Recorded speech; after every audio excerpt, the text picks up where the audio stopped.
আজকে আপনাদেরকে শীতকালীন সবজি চাষের জন্য চারাগাছ তৈরি এবং জমি তৈরির বিষয়টি দেখাবো, কিভাবে জমি তৈরি করা হয় এবং কিভাবে চারাগাছ, কিভাবে বর্ষাকালে বীজ থেকে চারা তৈরি করে শীতকালীন সবজি চাষ করা হয়। সবগুলো বিষয় জানতে হলে আপনাদেরকে পুরো ভিডিওটি দেখতে হবে, তাই পুরো ভিডিওটি দেখতে থাকুন। হ্যালো এভরিওয়ান, আসসালামু আলাইকুম। স্বাগত জানাচ্ছি আমার আরও একটি নতুন ব্লগ ভিডিওতে। এই যে দেখুন, এখানে একটা ছোট চালা বেঁধে তারপর বীজ ফেলা হয়েছে যাতে চারা গাছগুলো বৃষ্টির পানিতে নষ্ট করতে না পারে সেজন্য। এরপর আমি চলে যাচ্ছি যে ফসলি জমিতে এগুলো চাষ করা হবে সেখানে। এই যে দেখুন, এটা হচ্ছে আমাদের পুকুর পাড় দিয়েই ওখানে যেতে হয়। আর এই যে দেখুন, এটা হচ্ছে আমাদের পুকুর। এটা বিশাল বড় একটা পুকুর, এখানে অনেক মাছ চাষ করা হয়। আর এই পাশে রয়েছে খাল এবং ফসলি জমি। এই জমিগুলোতে কিন্তু ধানও চাষ করা হয়, বিভিন্ন সবজি চাষ করা হয়। আর এখানে অনেক মাছ থাকে। আর এখন চলে যাব, এই যে দেখুন সামনে একটা জঙ্গল রয়েছে। এই জঙ্গলটা কিন্তু আমি আগে একটা ভিডিওতে আপনাদেরকে দেখিয়েছিলাম।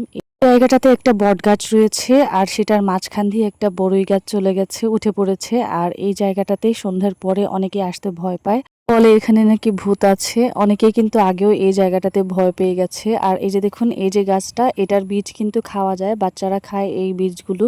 তবে এই বীজের নামটা আমি বলতে পারছি না, কিন্তু ফুলটা অনেক সুন্দর, তাই একটা ফুল তুলে নিলাম। তারপর চলে যাচ্ছি, এই যে দেখুন এখান থেকে ভিউটা কত সুন্দর। এই ফসলি জমিগুলো কিন্তু দেখতে অসাধারণ লাগছে। আর আজকে আমি সন্ধ্যের আগ মুহূর্তে একদম বের হয়েছি, তাই খুব বেশি একটা আলো নেই, তবুও দেখতে অনেক সুন্দর লাগছে। আর এই যে গাছটা দেখতে সুন্দর, কিন্তু ফলগুলো অনেক সুন্দর দেখতে, হলুদ রঙের, কিন্তু এই ফলটা খাওয়া যায় না। এই গাছের নাম হচ্ছে মন কাটার গাছ।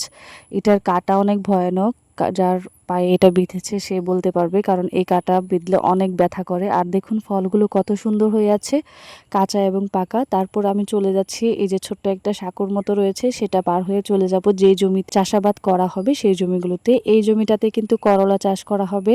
আর পাশে যে জমিগুলো রয়েছে দেখতেই পাচ্ছেন, সেখানে কিন্তু ধান চাষ করা হয়েছে। আর এই যে দেখছেন, এটা হচ্ছে খালের একটা অংশ, এটা চিকন হয়ে চলে গেছে, খালের পানি এখান দিয়ে যায়। আর জায়গাটা দেখতে কিন্তু খুব সুন্দর, এখানে কিন্তু ছোট ছোট মাছ ধরা যায়।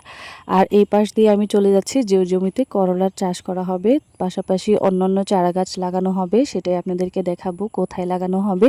দেখতেই পাচ্ছেন আমি একদম ধান ক্ষেতের মাঝখান দিয়ে চলে যাচ্ছি। জায়গাটা কিন্তু অসাধারণ, যদিও আমি সন্ধে বের হয়েছি তারপরেও দেখতে খুবই অসাধারণ লাগছে।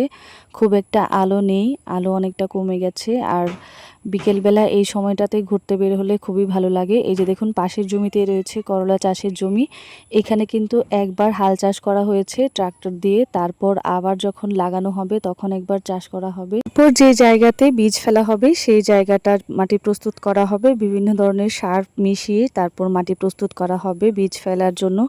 অনেকেই কিন্তু এই জমিগুলোতে শুধুমাত্র বীজ না ফেলে চারা গাছ দিয়েও জমি চাষাবাদ করে, কারণ অন্য জায়গায় চারা তৈরি করে তারপর কিন্তু চাষ করে। ছোট ছোট চারা তুলে এনে তারপর লাগিয়ে দেয়, কিন্তু অনেক ক্ষেত্রে চারা গাছ মরেও যায় এভাবে লাগালে। এই সরাসরি বীজ ফেলা হবে, বীজ থেকে চারা তৈরি হবে। আর বেগুন বা অন্যান্য সবজির ক্ষেত্রে কিন্তু চারা গাছ অন্য জায়গা থেকে তৈরি করে তারপর এখানে লাগানো হবে।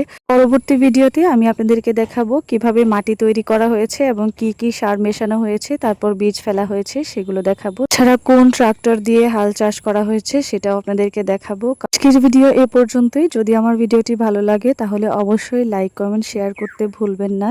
সবাই ভালো থাকবেন, সুস্থ থাকবেন। আল্লাহ হাফেজ।